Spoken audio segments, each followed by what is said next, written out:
Salut, donc je me suis dit que ça serait peut-être intéressant pour certains, pour diversifier un peu les contenus de ma chaîne. Alors j'ai un peu à pétrole, euh, il a été stocké à un moment pendant un garage et je vais faire un peu l'entretien.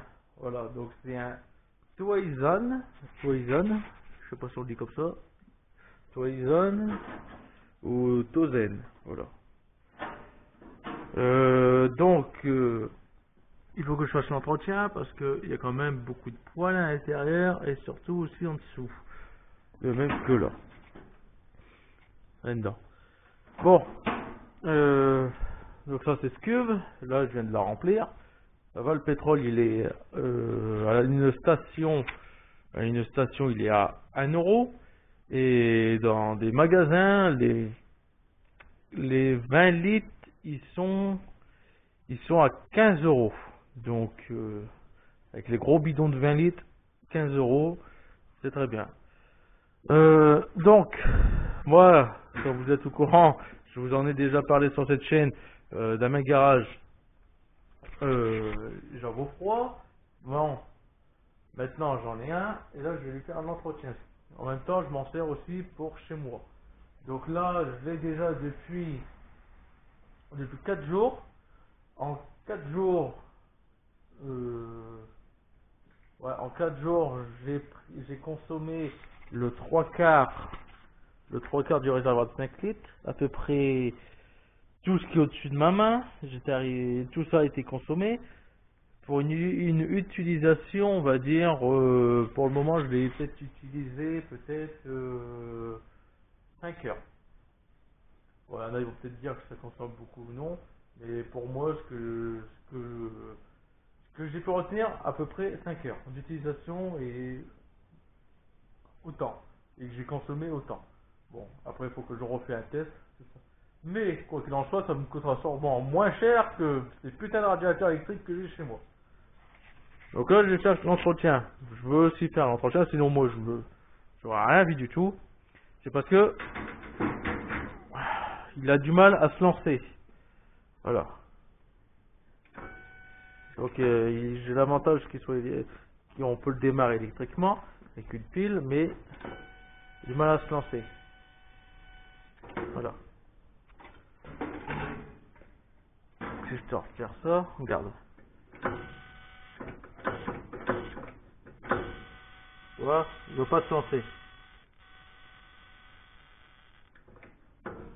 Mais si je te le démarre avec un briquet, il va se démarrer.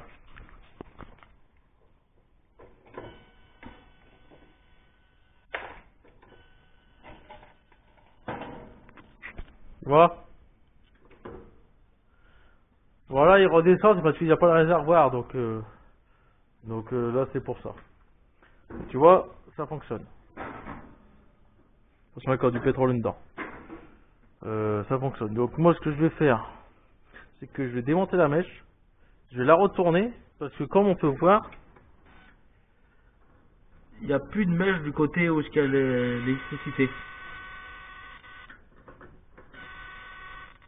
Donc je vais la tourner, et normalement ça devrait aller mieux. Et en même temps, je vais en profiter pour la dépoussiérer. Donc, j'ai vu que là j'avais une vis, j'ai déjà commencé un peu, mais cette vis-là est grippée. J'ai démonté les faces avant. J'ai déjà démonté celle-là. Et ensuite derrière, je vois qu'il n'y en a pas.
Bon. Du coup, là, c'est des piles. Et ça, c'est le reste. Donc ça, ça s'enlève comment?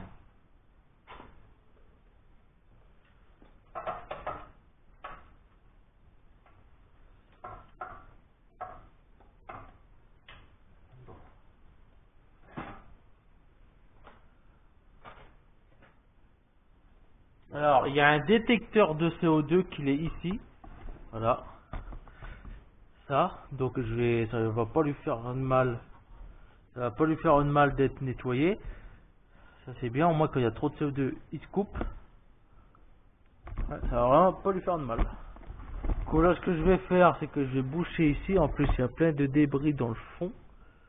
Est-ce que c'est un filtre?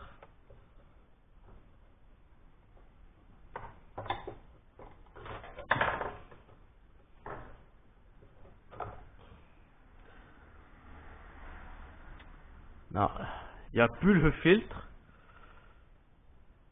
Voilà.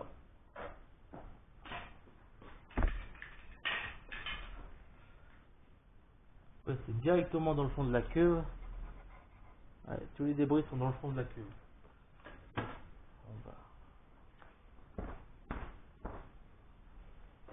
Voilà.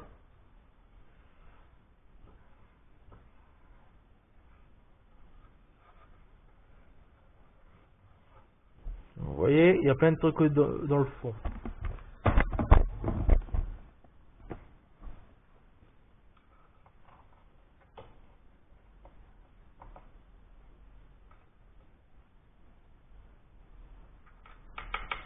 Pas assez grosse.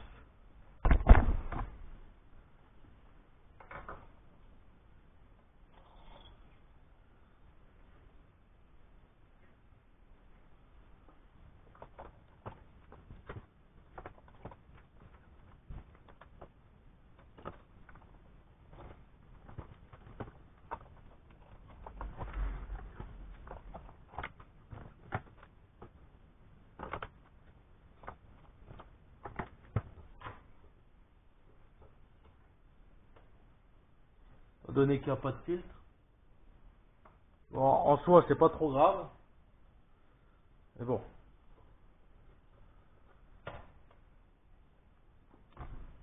Donc là, bah, je vais passer au compresseur. Et je vais tout jarter.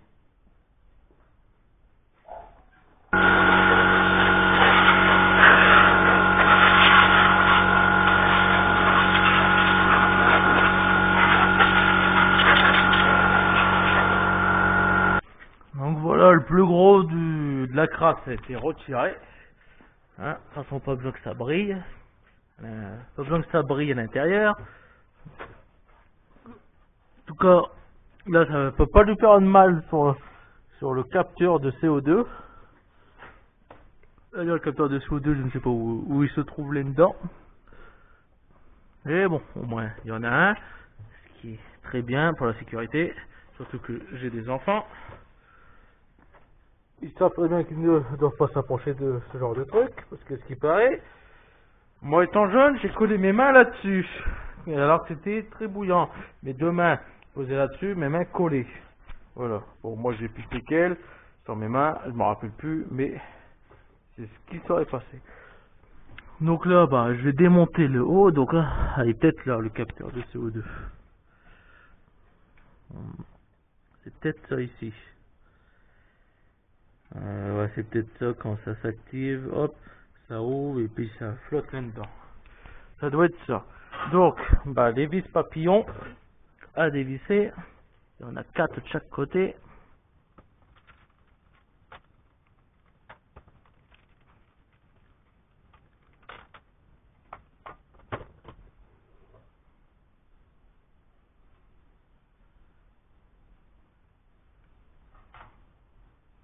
Voilà.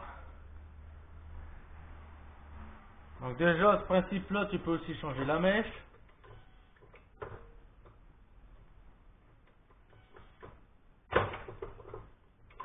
Alors voilà.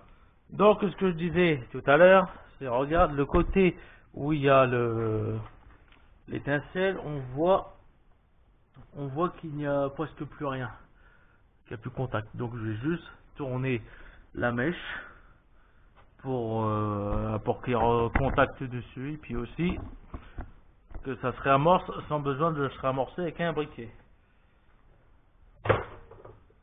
Voilà. On peut le tourner comme ça. Ouais.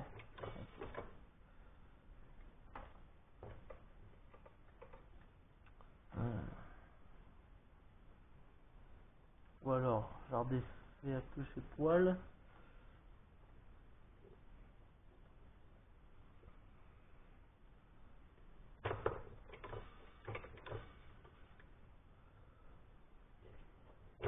Ah, je vois.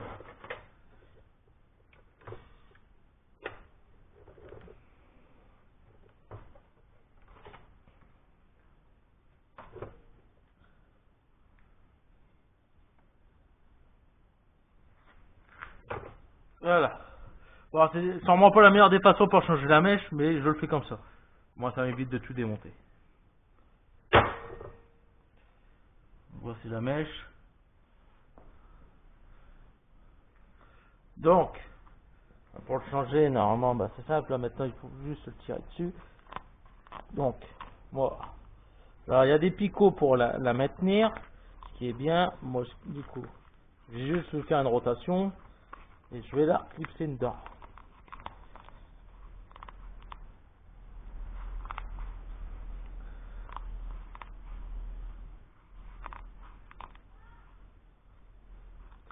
On va essayer de la remettre droite.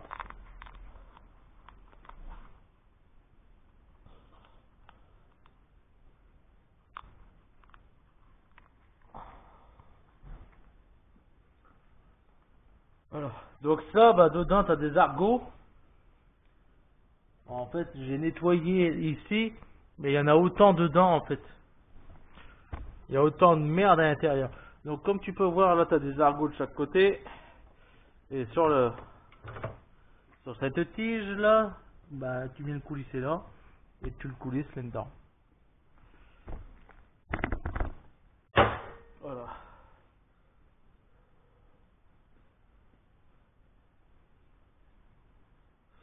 Donc, j'en profite pour écarter ces poils.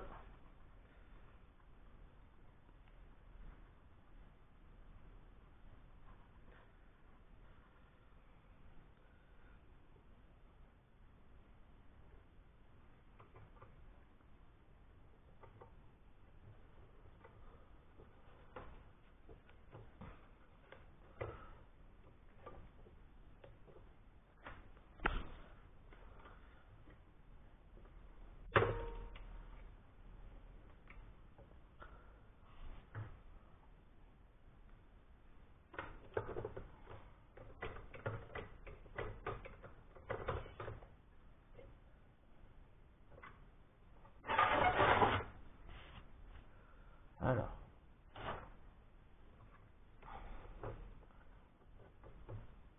Voilà. Et voilà.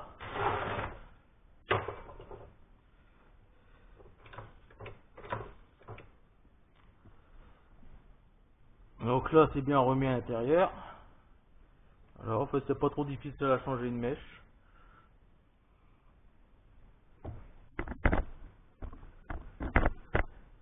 Moi, c'est pas pour la changer, c'était surtout un entretien. Du coup, ce que je vais faire, je vais remettre ça, puis je vais faire le test. Alors, je vais bien les placer par là, parce que sinon, ça va servir à rien.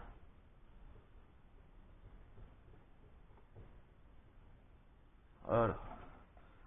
Ok, là, ça.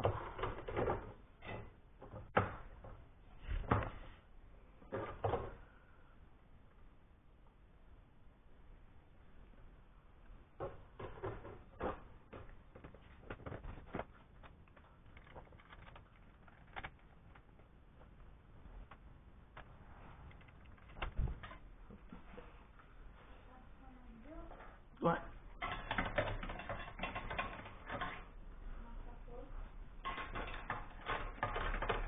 Je le refais pour pas que ça vole toute la maison.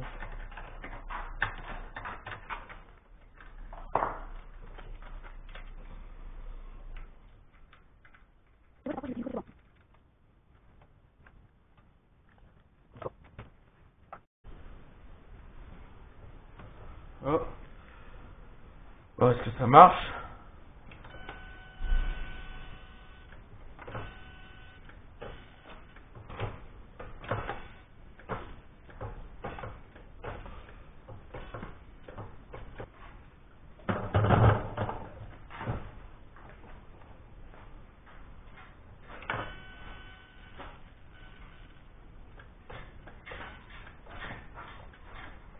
Je baisse pas toi.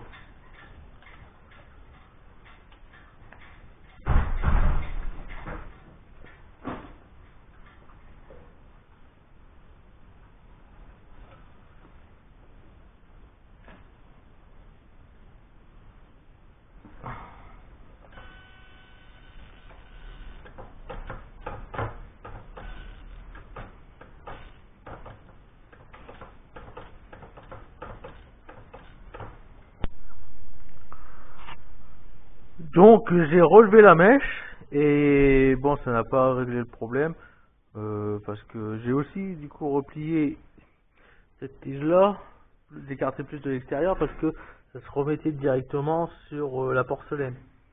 Et j'ai l'étincelle, mais bon, je vais faire comme je fais.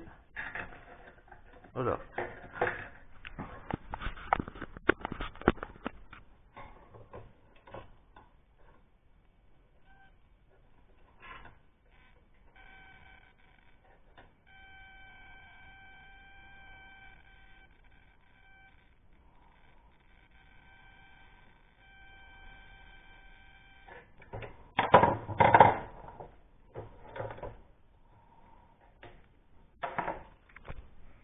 Voilà.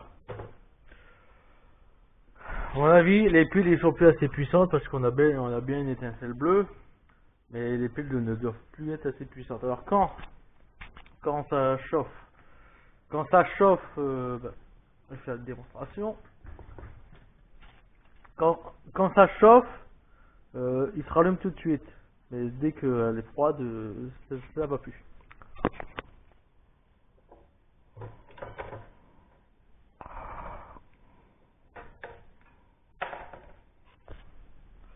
Voilà. Voilà, donc là j'attends qu'il chauffe un peu. Là, hop, donc là il éteint, et là, voilà, là il se remet.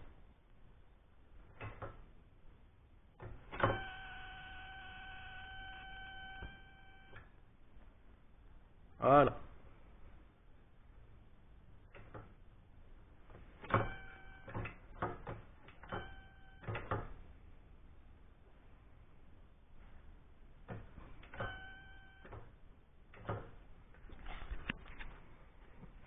Voilà.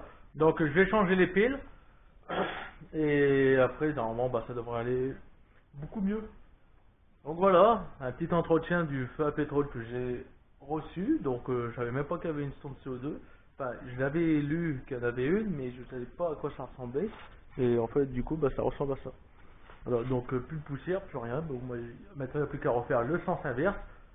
Et remonter bah, toute la carlingue. Et puis voilà. Allez, merci.